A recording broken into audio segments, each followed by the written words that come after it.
我姓張，叫做張仁文，退休人士嚟㗎。我香港過嚟嘅，牙就係大概係15年前啦，我就過咗去三藩市嗰邊住做嘢啊，以前我啲牙都 OK 嘅，好硬嘅。咁啊，但係佢過到可能啲水質問題，啲牙就唔得，成日就爛。而且嗰度啲醫生咧，喺美國嗰啲醫生咧，處理手法咧就唔一樣。一去到你話你牙痛，佢就同你剝咗叫你傷，嗰個斷，咁啊甩淨咧，就得呢度一隻，呢度一隻，呢度一隻，呢度一隻，就係嗰4隻牙食嘢，都成10年，即係10年8年。咁啊一熱氣就痛，一熱氣就痛，好辛苦，痛到天光。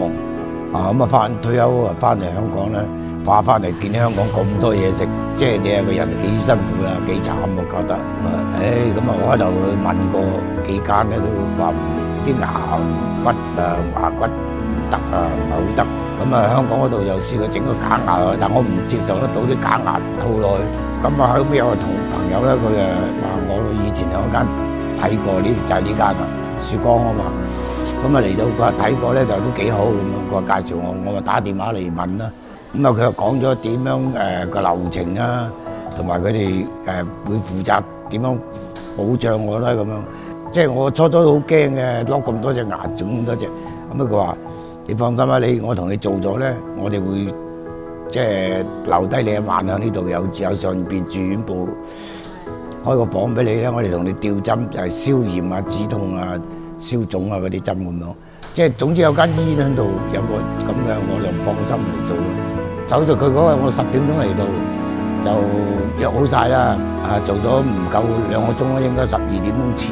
就落咗7隻牙，一次過就中12隻牙腳。咁啊做埋個橋，咁啊上去病房嗰度，咁啊6點鐘6點鐘可以食粥食嘢啦，喺度住咗1晚咯，個傷口都唔痛，咁啊走啦，翻去係啊啲姑娘我好細心嘅，成日都打電話嚟問你點啊，有咩點樣啊，痛唔痛啊，有咩反應啊咁，一到時候叫你定期上嚟檢查，咁啊叫你上嚟，又好似安排啲車接送啊咁樣都幾好。我而家做咗4、5個月，肥咗20磅啦。即係食咗吸收到嗰啲嘢嘅人，又食得又吸收到，嗰個感覺啊，直頭好似話唔知解，即係鹹魚翻生咁啊！